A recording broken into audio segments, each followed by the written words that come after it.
So ಈ ವಿಡಿಯೋನ click ಮಾಡಿರೋ ರೀಸನ್ ಏನು ಅಂದರೆ ನಾನು ಈ 2026ಗೆ ಡ್ರಾಪ್ ತೊಗೊಳ್ಬೇಡಿ ಅಂತ ಹೇಳಿ ತಮ್ಮನೇಲೆಲ್ಲ ಹಾಕಿದ್ದೆ. ಸೊ ಇಲ್ಲಿ 2 ಟೈಪ್ ಆಫ್ ಸ್ಟೂಡೆಂಟ್ಸ್ ಈ ವಿಡಿಯೋನ ಕ್ಲಿಕ್ ಮಾಡಿರ್ತಾರೆ.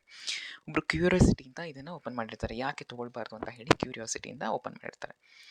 ಇನ್ನು ಸೆಕೆಂಡ್ ಟೈಪ್ ಆಫ್ ಸ್ಟೂಡೆಂಟ್ಸ್ ಯಾರು ಓಪನ್ ಮಾಡಿರ್ತಾರೆ ಅಂದರೆ ಈ ವಿಡಿಯೋಸ್ನ ಯಾರು ಡ್ರಾಪ್ ತೊಗೊಳ್ಳೋಕ್ಕೆ ಪ್ಲ್ಯಾನ್ ಮಾಡ್ತಾ ಇದ್ದಾರೋ ಅಂಥ ಸ್ಟೂಡೆಂಟ್ಸ್ನ ತೊಗೊಂಡಿರ್ಬೋದು. ಸೊ ಈ ವಿಡಿಯೋನ ಮಾಡಿದ ಮುಖ್ಯ ಕಾರಣ ಏನಂದರೆ ಸೆಕೆಂಡ್ ಟೈಪ್ ಆಫ್ ಸ್ಟೂಡೆಂಟ್ಸ್ಗೆ, ಯಾರು ಆ್ಯಕ್ಚುಲಿ ನೀವು ಡ್ರಾಪ್ ತೊಗೊಳ್ಳೋಕ್ಕೆ ಡಿಸಿಷನ್ ತೊಗೊಳ್ಳುವಂತಹ ಸಿಚುವೇಷನಲ್ಲಿ ಇದ್ದೀರಾ ಅಲ್ವಾ, ಅಂಥ ಸ್ಟೂಡೆಂಟ್ಸ್ಗೆ ಈ ವಿಡಿಯೋ ತುಂಬ ಹೆಲ್ಪ್ಫುಲ್ ಆಗುತ್ತೆ ಅಂತ ಹೇಳಿ ನಾನು ಅಂದ್ಕೊಂಡಿದ್ದೀನಿ.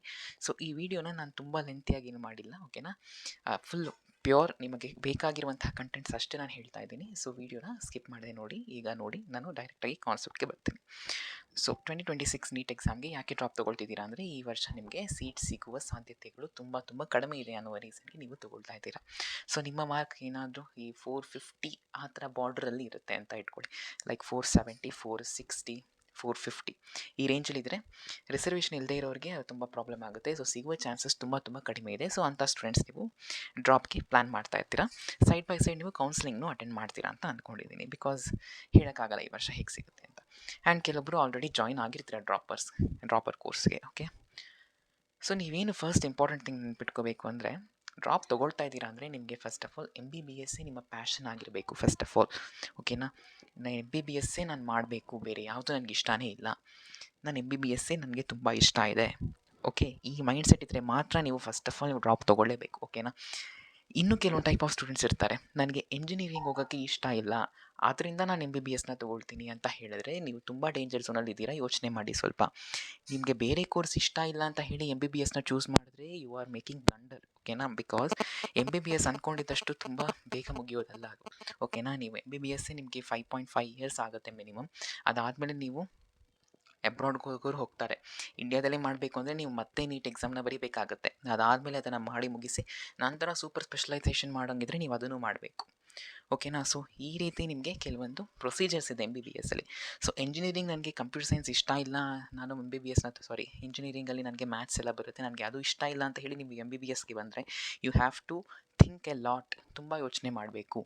ಫಾರ್ ಎಕ್ಸಾಂಪಲ್, ನಿಮ್ಮ ಫ್ಯಾಮಿಲಿ ಫಿನಾನ್ಷಿಯಲಿ ತುಂಬ ಪುವರ್ ಇದೆ, ಬೇಗ ನಾನು ಸಂಪಾದಿಸಬೇಕು ಅಂತ ಹೇಳಿದರೆ MBBS is not your path, because it takes minimum of 6 to 7 years or 10 years ಅಂತಲೇ ಇಟ್ಕೊಳ್ಳಿ. ನಾನು ನಿಮ್ಮನ್ನು ಭಯಪಡಿಸ್ತಾ ಇಲ್ಲ, ದಿಸ್ ಇಸ್ ಆ್ಯಕ್ಚುವಲ್ ರಿಯಾಲಿಟಿ ಅಂತ ಹೇಳ್ತಾ ಇದ್ದೀನಿ, ಓಕೆನಾ. ಸ್ಟೈಫಂಡ್ ಕೊಡ್ತಾರೆ, ದಟ್ ಈಸ್ ಇನ್ ಇಂಟರ್ನ್ಶಿಪ್, ಓಕೆನಾ. 1 ವರ್ಷ ಸ್ಟೈಫಂಡ್ ಕೊಡ್ತಾರೆ, ಅದಾದಮೇಲೆ ನೀವು ಎಕ್ಸ್ಪೆಕ್ಟ್ ಮಾಡೋಂಗಿಲ್ಲ, ಓಕೆ. ಅದಾದಮೇಲೆ ನೀವು ರೆಸಿಡೆನ್ಸಿಯಲ್ಲಿ ಹೋದರೆ then you can expect at least something, ಓಕೆನಾ. ಸೊ ಇದೇ actual reality. This is the first ನಾನು ವಿಷಯ ಹೇಳಬೇಕಿತ್ತು. ಬೇರೆ ಕೋರ್ಸ್ ಇಷ್ಟ ಇಲ್ಲ ಅಂತ ನೀವು MBBSನ ಚೂಸ್ ಮಾಡಿದ್ರೆ ನಿಮಗೆ ಯು ಹ್ಯಾವ್ ಟು ಥಿಂಕ್, ಓಕೆನಾ. ಸೆಕೆಂಡ್ ಟೈಪ್ ಆಫ್ ಸ್ಟೂಡೆಂಟ್ಸ್ ಹೇಗಿರ್ತಾರೆ ಅಂದರೆ, ಫ್ಯಾಮಿಲಿ ಪ್ರೆಷರ್ ಅಥವಾ ಬೇರೆ ಯಾರೋ ಪ್ರೆಷರ್ ಆಗ್ತಾರೆ, ನಮ್ಮ ಫ್ಯಾಮಿಲಿ ಡಾಕ್ಟರ್ಸೇ ಇಲ್ಲ, ನೀನು ಡಾಕ್ಟರ್ಗೆ ಓದು ಅಂತ ಹೇಳಿ ಫೋರ್ಸ್ ಮಾಡಿ ಓದಿಸ್ತಾರೆ. ಸೊ ಅಂಥವರು ಸ್ವಲ್ಪ ಯೋಚನೆ ಮಾಡಬೇಕು. ಪೇರೆಂಟ್ಸ್ ಹೇಳ್ತಾರೆ ಅಂತ ನೀವು ಓದಂಗಿದ್ರೆ ನಿಮಗೆ ಇಂಟ್ರೆಸ್ಟ್ ಇದೆ, definitely you can try. Otherwise ಅದು ನಿಮಗೆ ಬರ್ಡನ್ ಅನಿಸುತ್ತೆ. ಈಗ ಏನೂ ಅನಿಸೋದಿಲ್ಲ, ನಿಮಗೆ ನೀಟ್ ಎಕ್ಸಾಮ್ ನೀವು ಹೇಗೋ ಕೋಚಿಂಗ್ಗೆ ಸೇರಿಸಿರ್ತಾರೆ, ನೀವು ಅಲ್ಲಿ ಇಂಟ್ರೆಸ್ಟ್ ನೀವು ಓದ್ತಾ ಇರ್ತೀರ, ದಟ್ ಇಸ್ ನಾಟ್, ನಾನು ಅದ್ರ ಬಗ್ಗೆ ನಾನು ಮಾತಾಡ್ತಾ ಇಲ್ಲ. ಬಟ್ ಹೋಗ್ತಾ ನಿಮಗೆ ಬರ್ಡನ್ ಶುರು ಆಗುತ್ತೆ, ಬಿಕಾಸ್ ನಿಮಗೆ ಇಂಟ್ರೆಸ್ಟೇ ಇಲ್ಲ ಅಂತಕ್ಕಂಥ ಕೆರಿಯರ್ನ ತೊಗೊಂಡು ನೀವು ಮಾಡಿದ್ರೆ ನಿಮಗೆ ಲಾಸ್ಟಲ್ಲಿ ರಿಗ್ರೆಟ್ ಮಾಡ್ತೀರಾ, ನೀವು ನಾವು ಬೇರೆ ಯಾವ್ದಾದ್ರು ಕೋರ್ಸ್ ಜಾಯ್ನ್ ಆಗಿರ್ಬೋದಲ್ವಾ ಅಂತ ಹೇಳಿ ರಿಗ್ರೆಟ್ ಪಡ್ತೀರಾ. ಸೊ ದಯವಿಟ್ಟು ಬೇರೆ ಯಾರೋ ಹೇಳಿದ್ರು ನಾನು ಡಾಕ್ಟರ್ ಮಾಡ್ತೀನಿ ಅಂತ ಹೇಳಿದ್ರೆ ನೀವು ಸ್ವಲ್ಪ ಯೋಚನೆ ಮಾಡಬೇಕು. ಪೇರೆಂಟ್ಸ್ಗೆ ಹೇಳಿ ಅಂಡರ್ಸ್ಟ್ಯಾಂಡ್ ಮಾಡಿಸಿ, ಅಥವಾ ಬೇರೆ ಯಾರೋ ಹೇಳಿದ್ರೆ you have to think, because ಅದು ನಿಮ್ಮ ಕೆರಿಯರ್ ಅದು, ಓಕೆನಾ. ಅವರು ಹೇಳೋರೆಲ್ಲ ಬಂದು ನಿಮ್ಮ ಕೆರಿಯರ್ನ ಮಾಡೋದಿಲ್ಲ ಅಲ್ವಾ. So you have to think about it. That is the second point which I need to tell, ಓಕೆನಾ. ಮತ್ತು ಕೆಲವೊಬ್ರು ಹೇಗಿರ್ತಾರೆ ಅಂದರೆ, ಅವ್ರಿಗೆ ಗೊತ್ತೇ ಇರೋದಿಲ್ಲ, ಸುಮ್ಮನೆ ನೀಟ್ ಎಕ್ಸಾಮ್ ಬರೀಬೇಕು ಅಂತ ಹೇಳಿ ಬರೀತಾ ಇರ್ತಾರೆ. ಬಿಕಾಸ್ ಅವ್ರಿಗೆ ಪ್ರೀವಿಯಸ್ ಇಯರಲ್ಲಿ ನಾನು ಚೆನ್ನಾಗಿ ಮಾಡಿಲ್ಲ, ಬೇರೆಯವರು ಜಾಯ್ನ್ ಆಗ್ತಾ ಇದ್ದಾರಲ್ವಾ, ಅವರು ಚೆನ್ನಾಗಿ ಮಾರ್ಕ್ಸ್ ಸ್ಕೋರ್ ಮಾಡಿದ್ದಾರೆ, ನಾನು ಯಾಕೆ ಮಾಡೋಕ್ಕಾಗಲ್ಲ ಅಂತ ಹೇಳಿ ಇವರ ಈಗೋಯಿಂದ ಅವರು ನೀಟ್ ಎಕ್ಸಾಮ್ನ ಬರೆದು ಅವ್ನು ಮಾಡ್ತಾ ಇದ್ದಾನಲ್ಲ ನಾನು ಯಾಕೆ ಮಾಡೋಕ್ಕಾಗಲ್ಲ ಅಂತ ಹೇಳಿ ಅದಕ್ಕೋಸ್ಕರ ಮಾಡೋಕ್ಕೆ ಕೆಲವೊಂದು ಸ್ಟೂಡೆಂಟ್ಸ್ ಇರ್ತಾರೆ. ಸೊ ನೀವು ಸ್ವಲ್ಪ ಯೋಚನೆ ಮಾಡಬೇಕು, ಬೇರೆಯವ್ರು ಮಾಡ್ತಾರೆ ಅಂತ ಹೇಳಿ ನೀವು ಮಾಡೋದು ದಟ್ ಇಸ್ ನಾಟ್ ಓಕೆ, ಅದು ತುಂಬ ಮೂರ್ಖತನ. ಅದು ನಿಮ್ಮ ಕೆರಿಯರ್ ನಿಮ್ಮ ಕೈಯಲ್ಲಿ ಸಾಧ್ಯ ಆಗುತ್ತಾ ಅಂತ ನೋಡಿ, ಇಲ್ಲ ಅಂದರೆ ದಯವಿಟ್ಟು ಆ ಪಾತ್ಗೆ ಹೋಗಬೇಡಿ, ಓಕೆನಾ. ಬಿಕಾಸ್ ನೀವು ಜಾಸ್ತಿ ಯೋಚನೆ ಮಾಡಬೇಕು. ನೀವು ಹೋಗ್ತಾ by the end of the year ನಿಮಗೆ ಡ್ರಾಪ್ ತೊಗೊಂಡು ಅದೇ ನೀಟ್ ಎಕ್ಸಾಮ್ ನೆಕ್ಸ್ಟ್ ಇಯರ್ ಬರೆಯೋ ಹೊತ್ತಲ್ಲಿ ನಿಮಗೆ ಇದು ಬರ್ಡನ್ ಅಂತ ಅನ್ನಿಸ್ಬಾರ್ದು, ಓಕೆನಾ. That is very important. So ಆದ್ದರಿಂದ ಬೇರೆಯವ್ರು ತಗೊಳ್ತಾರೆ ಅಂತ ಹೇಳಿ ನೀವು ಆ ಪಾತ್ಗೆ ಹೋಗಬೇಡಿ. ನೀವು ಸ್ವಲ್ಪ ಯೋಚನೆ ಮಾಡಬೇಕು. ಓಕೆನಾ? ನಿಮಗೆ ತುಂಬ ಕನ್ಫ್ಯೂಷನ್ಸ್ ಇದ್ದರೆ ಒಂದು ಶೀಟ್ ಆಫ್ ಪೇಪರ್ ತೊಗೊಳ್ಳಿ. ನಿಮಗೆ MBBS ಮಾಡೋಕ್ಕೆ ಇಂಟ್ರೆಸ್ಟ್ ಇದೆ, ಎಂಜಿನಿಯರಿಂಗ್ ಮಾಡೋಕ್ಕೆ ಇಂಟ್ರೆಸ್ಟ್ ಇದೆ ಅಂತ ನೀವು ಲೆಟ್ ಅಸ್ ಅಸ್ಯೂಮ್. ಓಕೆನಾ? ಸೊ 2 ಕಾಲಮ್ ಮಾಡ್ಕೊಳ್ಳಿ. ಒಂದರಲ್ಲಿ MBBS, ಇನ್ನೊಂದರಲ್ಲಿ ಇನ್ನೊಂದು ಕಾಲಮಲ್ಲಿ ಇಂಜಿನಿಯರಿಂಗ್. ನೀವು MBBS ಮಾಡಿದ್ರೆ ನಿಮ್ಗೆ ಏನೇನು ಅಡ್ವಾಂಟೇಜಸ್ ಇದೆ, MBBS ಮಾಡಿದ್ರೆ ಏನೇನು ಡಿಸಡ್ವಾಂಟೇಜಸ್ ಇದೆ ಅಂತ ಹೇಳಿ ಪಾಯಿಂಟ್ ವೈಸ್ ಬರಿತಾ ಹೋಗಿ. ಅದೇ ರೀತಿ ಇಂಜಿನಿಯರಿಂಗಲ್ಲೂ ಮಾಡಿ. ಸೊ ಎಲ್ಲಿ ನಿಮಗೆ ಜಾಸ್ತಿ ವೆಯ್ಟೇಜ್ ಇದೆ ಅಂತ ಕಾಣಿಸುತ್ತೆ ನೋಡಿ, ಅಂತಹ ಕೆರಿಯರ್ನ ನೀವು ಚೂಸ್ ಮಾಡಿ. ಬಿಕಾಸ್ ದಿಸ್ ಇಸ್ ಕೆಲವೊಬ್ರು ಸ್ಟೂಡೆಂಟ್ಸ್ ತುಂಬ ಯೋಚನೆ ಮಾಡ್ತಾ ಇರ್ತಾರೆ, ನನಗೇನು ಗೊತ್ತಿಲ್ಲ ಅದ್ರ ಬಗ್ಗೆ, ಸೊ ನಾನು ಏನು ಮಾಡೋದು ಅಂತ ಹೇಳಿ ಡೌಟ್ ಇದ್ದರೆ ಈ ಮೆಥಡ್ನ ಫಾಲೋ ಮಾಡಿ, ನಿಮಗೆ ದಿಸ್ ಎಫೆಕ್ಟಿವ್ ಅಂತ ಅನಿಸುತ್ತೆ. ಓಕೆನಾ? ಇನ್ನು ಕೆಲವೊಂದು ಟೈಪ್ ಆಫ್ ಸ್ಟೂಡೆಂಟ್ಸ್ ಹೇಗಿರ್ತಾರೆ ಅಂತ ಅಂದರೆ, MBBS ಮಾಡಿದ್ರೆ ನನಗೆ ಜಾಸ್ತಿ ದುಡ್ಡು ಬರುತ್ತೆ, ಹಣದ ವಿಚಾರದಲ್ಲಿ ಇವರು MBBSನ ತೊಗೊಳ್ಳೋಕ್ಕೆ ಇಷ್ಟಪಡ್ತಾರೆ. ಸೊ ಅಫ್ಕೋರ್ಸ್ ಎಸ್, MBBSಲ್ಲಿ ನೀವು ಮನಿನ ಮಾಡ್ಬೋದು, ಇಲ್ಲ ಅಂತ ಹೇಳಿಲ್ಲ, but it takes time.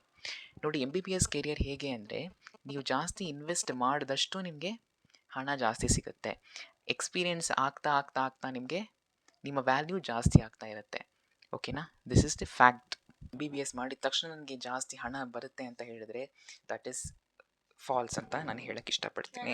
ನೀವೇನಿದ್ರು PGಯನ್ನು complete ಮಾಡಿ ನೀವು ಡಾಕ್ಟರ್ ಆಗಿ ಯಾವಾಗ ನೀವು ಜಾಬ್ ಮಾಡ್ತೀರಾ ನೋಡಿ, ಆಗಲೇ ನಿಮಗೆ ನೀವು ಅಂದ್ಕೊಂಡಿದ್ದಷ್ಟು ಮನಿಯನ್ನು ಸಂಪಾದಿಸೋಕ್ಕೆ ಆಗೋದು. ಓಕೆನಾ? ಈ ಬೇಸಿಕ್ ಐಡಿಯಾನ ನೀವು ತಿಳ್ಕೊಂಡಿರಬೇಕು ಫಸ್ಟ್ ಆಫ್ ಆಲ್. ಸೊ ನಿಮಗೆ ನಾನು ಇಷ್ಟು ಪಾಯಿಂಟ್ಸ್ನ ಕೊಟ್ಟಿದ್ದೀನಲ್ಲ, ನೀವು ಕೂತ್ಕೊಂಡು ಅನಲೈಸ್ ಮಾಡಿ. ನಾನು ಹೇಳಿದೆ ಅಂತ ಹೇಳಿ ನೀವು ಡ್ರಾಪನ್ನು ತೊಗೊಳ್ಬೇಡಿ ಅಂತ ನಾನು ಹೇಳಕ್ಕೆ ಹೋಗ್ತಾ ಇಲ್ಲ. ಓಕೆನಾ? ಸೊ ಹೇಗಿದ್ರು 2025 ಕಷ್ಟ ಆಯಿತು ಅಂತ ಹೇಳಿ ನೀವು ತೊಗೊಂಡಿರ್ತೀರಾ. ಕೆಲವೊಂದು ಸ್ಟೂಡೆಂಟ್ಸ್ 2026 ಕಷ್ಟ ಇರುತ್ತಾ, ಈಸಿ ಇರುತ್ತಾ ಅಂತ ನಿಮಗೆ ಡೌಟ್ ಇರುತ್ತೆ. ನೋಡಿ, ಪೇಪರ್ ಹೇಗೆ ಇದ್ದರೂ ನಿಮ್ಮ ಪ್ರಿಪ್ರೇಷನ್ ಮ್ಯಾಟರ್ಸ್. ಓಕೆನಾ? ಪೇಪರ್ ತುಂಬ ಕಷ್ಟ ಇದ್ದರೆ ಕಟ್ ಆಫ್ ರ್ಯಾಂಕ್ ಅನ್ನೋದು ಹೆಂಗೆ ಬರಬೇಕು ಅದೇ ಥರನೇ ಬರುತ್ತೆ. ಮಾರ್ಕ್ಸ್ ಕಡಿಮೆ ಆದರೆ ನೀವು ವರಿ ಮಾಡೋ ಅವಶ್ಯಕತೆಯೇ ಇಲ್ಲ. ಓಕೆನಾ? ಎಲ್ರಿಗೂ ಮಾರ್ಕ್ಸ್ ಕಡಿಮೆನೇ ಬರುತ್ತೆ ಆಬ್ವಿಯಸ್ಲಿ, ಬಟ್ ನೀವು ಹೆಂಗೆ ಪ್ರಿಪೇರ್ ಆಗಿದ್ದೀರಾ ಅನ್ನೋದ್ರ ಮೇಲೆ ಡಿಪೆಂಡ್ ಆಗುತ್ತೆ. ಓಕೆನಾ? ಸೊ ನೀವು ಯೋಚನೆ ಮಾಡಿ ಕೂತ್ಕೊಂಡು. ಇಷ್ಟೆಲ್ಲ ಪಾಯಿಂಟ್ಸ್ನ ಹೇಳಿದ್ದೀನಿ. ಇನ್ನು ಕೆಲವೊಬ್ಬರನ್ನ ನೀವು ರೆಫರ್ ಮಾಡಿ. MBBSನ ತೊಗೊಂಡಿದ್ದವರು ಅವರು ಕಂಪ್ಲೀಟ್ ಮಾಡಿ ಈಗ ಅವರ ಒಪಿನಿಯನ್ ಏನು ಕೊಡ್ತಾರೆ, ಎಂಜಿನಿಯರಿಂಗ್ ಮುಗಿಸಿದವರು ಏನು ಒಪಿನಿಯನ್ ಕೊಡ್ತಾರೆ, ಎಲ್ಲದನ್ನು ಅನಲೈಸ್ ಮಾಡಿ ನೀವು ಯೋಚನೆ ಮಾಡಿ. ನನ್ನ ಫ್ಯಾಮಿಲಿ ಸಿಚುವೇಶನ್ ಪ್ರಕಾರ ನಾನು MBBS ತೊಗೊಂಡ್ರೆ ಅಷ್ಟು ವರ್ಷ ಅವರು ಫಿನಾನ್ಷಿಯಲಿ ಸ್ಟೇಬಲ್ ಇರೋಕ್ಕೆ ಸಾಧ್ಯನಾ ಅಂತ ಹೇಳಿ ನೀವು ಯೋಚನೆ ಮಾಡಬೇಕಾಗತ್ತೆ. ನೀವು ಫಿನಾನ್ಷಿಯಲಿ ತುಂಬ ಸ್ಟೇಬಲ್ ಬೇಗ ಆಗಬೇಕು ಅಂದರೆ MBBS is not your path. You should not choose that. Okay? ನೀವು MBBSನ ಪ್ಯಾಷನ್ಗೋಸ್ಕರ ಮಾಡ್ತೀರಾ ಅಂದರೆ definitely you can choose that path. ಮನಿಗೋಸ್ಕರ ನೀವು MBBSನ ಚೂಸ್ ಮಾಡ್ತೀರಾ ಅಂದರೆ ಯು ಶುಡ್ ಥಿಂಕ್ ಟ್ವೈಸ್. ಓಕೆನಾ? ಸೊ ನೋಡಿ, ಕುತ್ಕೊಂಡು ಯೋಚನೆ ಮಾಡಿ, ಡ್ರಾಪ್ ತೊಗೊಳ್ಬೇಕಾ ಬೇಡವಾ ಅಂತ, ಅಥವಾ ಬೇರೆ ಕೋರ್ಸ್ಗೆ ಸ್ವಿಚ್ ಆಗಬೇಕು ಅಂದರೆ ಅದ್ರ ಬಗ್ಗೆನೂ ನೀವು ಜಾಸ್ತಿ ರಿಸರ್ಚ್ ಮಾಡಿ. ಓಕೆನಾ? ಸೊ ಏನಿದ್ರು ನೀವು ನಿಧಾನವಾಗಿ ಯೋಚನೆ ಮಾಡಬೇಕು. ಯಾವುದನ್ನೇ ತುಂಬ ಆತುರದಿಂದ ನೀವು ಚೂಸ್ ಮಾಡಿ ಅದಾದಮೇಲೆ ರಿಗ್ರೆಟ್ ಮಾಡೋದು ದಟ್ ಈಸ್ ನಾಟ್ ಗುಡ್. ಓಕೆನಾ? ಸೊ ನಿಮಗೆ ಈ ವಿಡಿಯೋ ಸ್ವಲ್ಪನಾದರೂ ಯೂಸ್ಫುಲ್ ಅನಿಸಿದರೆ ಲೈಕ್ ಮಾಡಿ, ಶೇರ್ ಮಾಡಿ ಮತ್ತು ಕಮೆಂಟ್ ಮಾಡಿ. ಬೇರೆ ಡೌಟ್ಸ್ ಇದ್ದರೆ ಕಮೆಂಟ್ ಸೆಕ್ಷನಲ್ಲಿ ಕಮೆಂಟ್ ಮಾಡಿ, so that I can clear your doubts. So ನಿಮಗೆ ಈ ವಿಡಿಯೋ ಇಷ್ಟ ಆಗಿದರೆ ಚಾನಲ್ಗೆ ಸಬ್ಸ್ಕ್ರೈಬ್ ಮಾಡ್ಕೊಳ್ಳಿ. Thank you.